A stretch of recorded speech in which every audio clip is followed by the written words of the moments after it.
معزز حاضرین و سامعین، علماء ملت اسلامیہ، عزیزان ملت، السلام علیکم ورحمۃ اللہ وبرکاتہ۔ وعلیکم السلام ورحمۃ اللہ وبرکاتہ۔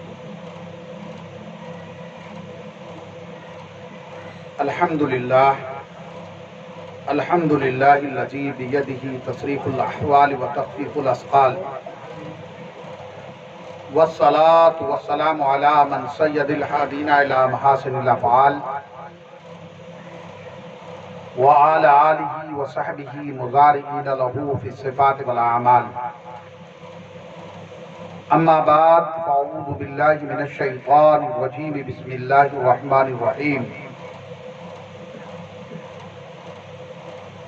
لقد کان لکم فی رسول اللہ اسوۃ حسنہ،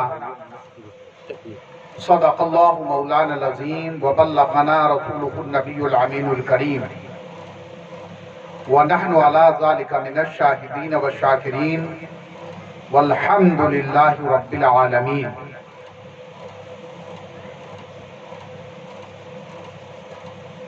محمد مصطفیٰ مہر سپہر اوج عرفانی،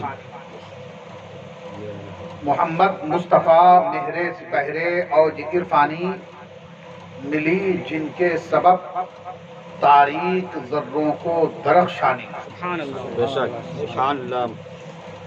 ملی جن کے سبب تاریک ذروں کو درخشانی، وہ جس کا ذکر ہوتا ہے زمین و آسمانوں میں، وہ جس کا ذکر ہوتا ہے زمین و آسمانوں میں، مؤذن کی دعاؤں میں، مؤذن کی اذانوں میں، فرشتوں کی دعاؤں میں،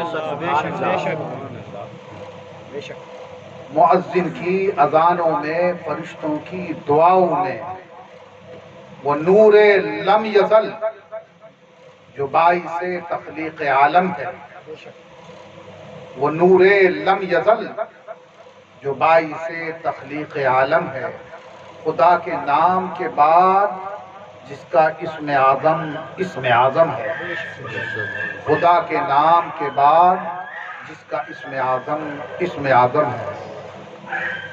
لا يمكن الثناء كما كان حقه، لا يمكن الثناء كما كان حقه، بعد از خدا بزرگ توئی قصہ مختصر۔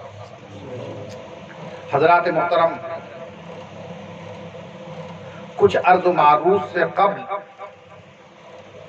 اپنے اور ساری کائنات کے مرکز عقیدت ارواحنا فدا جناب محمد رسول اللہ صلی اللہ تعالی علیہ وسلم کی بارگاہ بے کس پناہ میں درود پاک کی نظریں پیش کر لیں اور پڑھیں: اللہم صلی علی سیدنا و مولانا محمد ماجد الجود والکرم منبع العلم والحلم والحکم، وبارک وسلم، صلوا علیہ صلاة دائمة بدوام الملک الحی القیوم۔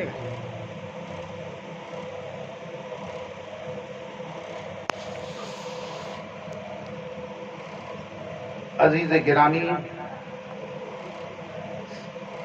بابو حافظ اکبر علی ازدقی سلمہ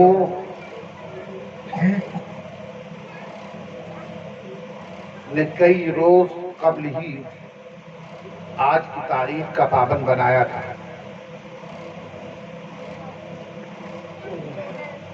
اور ساتھ میں یہ بھی بتایا تھا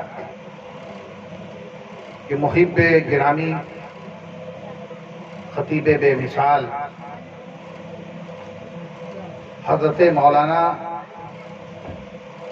محمد شمیم احمد برکاتی مصباحی زیدہ مجدہ بھی اس میں مدعو ہیں۔ اسی وقت ذہن میں نے بنایا تھا کہ حضرت مولانا کی تفصیلی تقریر ہوگی اور میں اخیر میں کچھ باتیں عرض کر کے سلام و دعا پہ مجلس کا اختتام کرا دوں گا،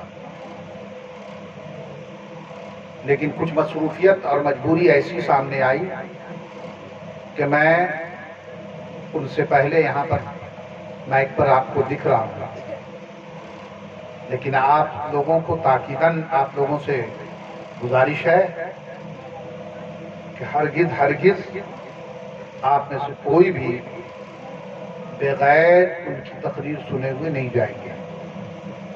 بہت اچھے خطیب ہیں، آپ کی یہاں پہلی بار آئے ہیں، آپ کے مہمان ہیں، ان تمام چیزوں کا پاس و لحاظ آپ لوگ رکھیے گا، اور ساتھ میں میری گزارش کا بھی۔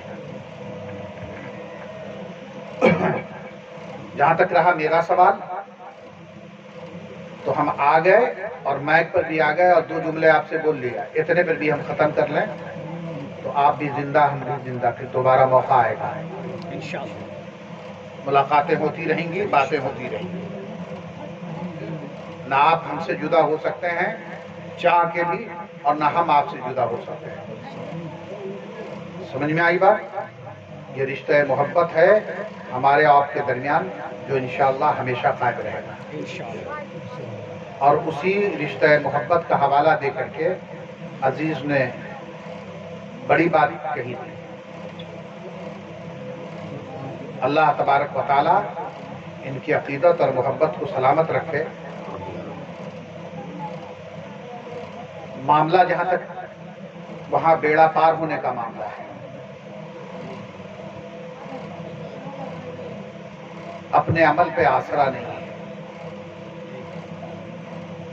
اگر کچھ ہے تو صرف احمد مختار کا صدقہ اور ان کے نالین کے صدقے کی آسرا ہے۔ بے شک بے شک۔ کسی کو کسی شاعر نے کیا خوب کہا ہے کہ فقط تمہاری شفاعت کا آسرا ہے حضور، یہاں عزیز کے نام ہے کہ فقط تمہاری شفاعت کا آسرا ہے حضور، فقط تمہاری شفاعت کا آسرا ہے حضور، ہمارے پاس گناہوں کے ماں سوا کیا ہے؟ ہمارے پاس گناہوں کے ماں سوا کیا ہے؟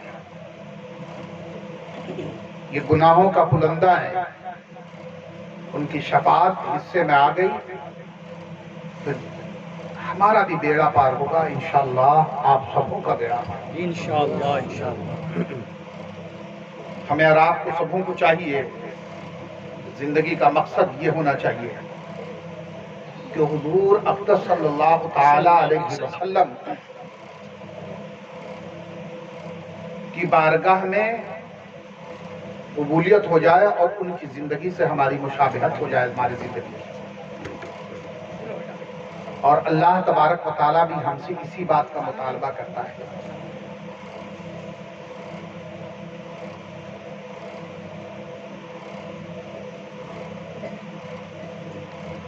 قُلْ إِن كُنتُمْ تُحِبُّونَ اللَّهَ فَاتَّبِعُونِي يُحْبِبْكُمُ اللَّهُ۔ اگر تم اللہ کی محبت کے دعوے دار ہو، فَاتَّبِعُونِی، میری اتباع کرو، میرے نقش قدم پہ چلو، یحببکم اللہ، اللہ تمہیں محبوب رکھنے لگ جائے گا۔ اس کا مطلب کیا ہے کہ اللہ تبارک و تعالی بغیر مصطفیٰ جان رحمت صلی اللہ تعالی علیہ وسلم کے نہ ہمیں قبول کرنے والا ہے نہ آپ کو قبول کرے گا۔ اس نے قبولیت کے لیے جو ایک در دکھایا ہے، ایک ذات بتائی ہے، وہ در ہے تو در مصطفیٰ ہے، اور وہ ذات اگر کوئی ذات ہے تو ذات مصطفیٰ ہے۔ اگر اس ذات سے ہم نے اپنا رشتہ جوڑ لیا اور مضبوط کر لیا تو بھائی میرے یقین مانو، ہماری دنیا بھی کامیاب اور ہمارے آخرت بھی کامیاب۔ دونوں جگہ ہمیں سرخرو ہی نصیب ہوگی، اور دنیا میں کسی کی طاقت نہیں ہے کہ غلام مصطفیٰ کے آنکھوں میں آنکھیں ڈال سکے۔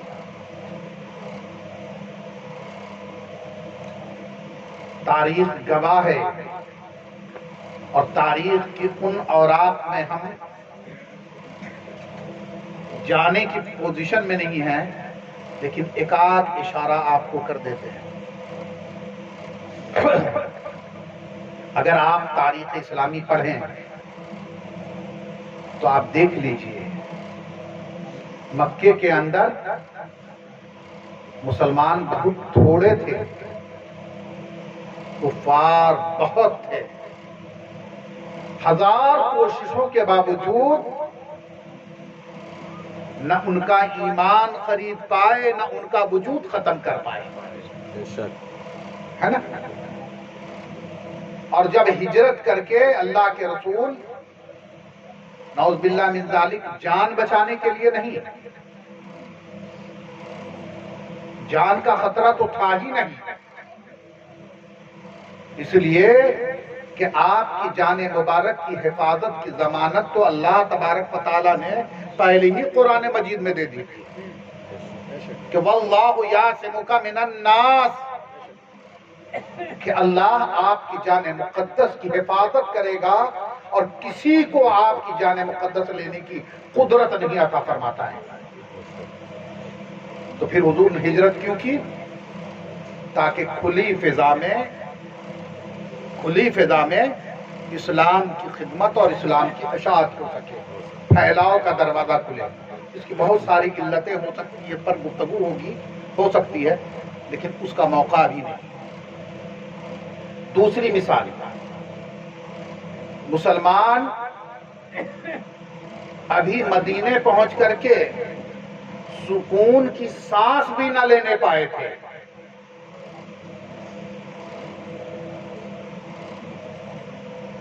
مسلمان مدینے پہنچ کر کے ابھی سکون کی سانس بھی نہ لینے پائے تھے کہ قریش ایک لشکر لے کر کے مسلمان کو اکھاڑ پھینکنے کے لیے وہاں پہنچ گئے، جس کے نتیجے میں اسلام کی پہلی جنگ بدر ماریز وجود میں آئی۔ مسلمان 313 تھے، اپنا گھر وطن معلوم سب چھوڑ کے گئے تھے، اسباء و مال و متاع سے ٹوٹے ہوئے تھے، خستہ حال تھے، لیکن اس کے باوجود انہوں نے ایک سیر آسودہ اور تمام ہتھیار سے آراستہ لشکر کو، فوج کو مار بھگایا۔ یہ کون سی نصرت تھی؟ فتح مندی تھی، اتباع رسول کی فتح مندی تھی، عشق الہی کی فتح مندی تھی، رسول کے ارشادات پر سب کچھ قربان کرنے کا جذبہ تھا۔ اسی مثال سے آپ جنگ بدر احد دیکھ لو، خندق دیکھ لو، خیبر دیکھ لو، جتنے بھی معاملہ ہیں سب میں مسلمانوں کو نصرت اور فتح مندی ملی۔ بے شک اور اگر کہیں پر ناکامی بھی ملی، جیسے جنگ احد جیتی ہوئی جنگ تھی، بیٹھ جا بیٹا تو سن لے، تیری کو بھی تفریح ہو، آگے آ جا، آجا میرا بچہ۔ جنگ احد جیتی ہوئی جنگ تھی، اور وہ بھاگ رہے تھے قریش، ان کے پاؤں اکھڑ گئے تھے، لیکن احد کی پہاڑی ایک طرف سے نیچی تھی، اور اللہ کے رسول صلی اللہ تعالی علیہ وسلم نے پہرے پر بیٹھایا تھا، لوگوں کو پہرے پہ بیٹھایا تھا، چند لوگوں کو، جو ہو سکتا ہے ادھر سے گھوم کر کے قریش حملہ کریں تو تم یہاں رہو گے تو ان کی ہمت نہیں ہوگی یہاں سے دفاع کرنا ہے۔ جب ان کے پاؤں اکھڑ گئے اور وہ بھاگ کھڑے ہوئے تو مسلمان فتح کے جشن منانے لگے اور مال غنیمت سمیٹنے لگے۔ وہ جو وہاں وہ جو صحابہ معمور تھے، غور سے سننا، انہوں نے کہا، انہوں نے کوئی غلطی نہیں کی، انہوں نے کہا کہ جنگ تو ختم ہو گئی، لہذا اب چلو ہم لوگ بھی مال غنیمت سمیٹنے میں اور جنگ کے معاملات کو ختم کر کے تیاری کریں۔ ان میں سے جو اور لوگ تھے انہوں نے کہا کہ نہیں، حضور صلی اللہ علیہ وسلم نے ہمیں منع فرمایا ہے کہ فتح اور شکست دونوں صورت میں تمہیں یہ جگہ نہیں چھوڑنی، لہذا ہمیں یہ جگہ نہیں چھوڑنی چاہیے۔ ایک نے کہا، کچھ لوگوں نے کہا کہ وہ تو جنگ کی صورت میں کہا تھا، جنگ تو پوری طریقے سے ختم ہوئی، وہ بھاگ کھڑے ہوئے، کہا پھر بھی نہیں چھوڑنے چاہیے۔ نتیجہ یہ ہے کہ جن لوگوں کا یہ سمجھنا تھا کہ وہ حکم اتنے ہی وقت تک کے لیے تھا، ان لوگوں نے جگہ چھوڑ دیا، اور بہت تھوڑے سے 2 4 5 وہیں پر کھڑے رہ گئے۔ نتیجہ کیا ہے کہ وہ جگہ خالی دیکھی خالد بن ولید نے، تو وہ گھما کر کے ایک دستہ لے کر کے حملہ آور ہوئے، اور اتنی شدت کے ساتھ حملہ کیا کہ بہت سارے لوگ مسلمانوں میں سے شہید ہوئے۔ انہوں نے اللہ کے رسول صلی اللہ تعالی علیہ وسلم پر بھی حملہ کیا، اور صحابہ کرام اپنی ہتھیلیوں پہ وار روکتے تھے۔ اسی نتیجے میں اللہ کے رسول صلی اللہ تعالی علیہ وسلم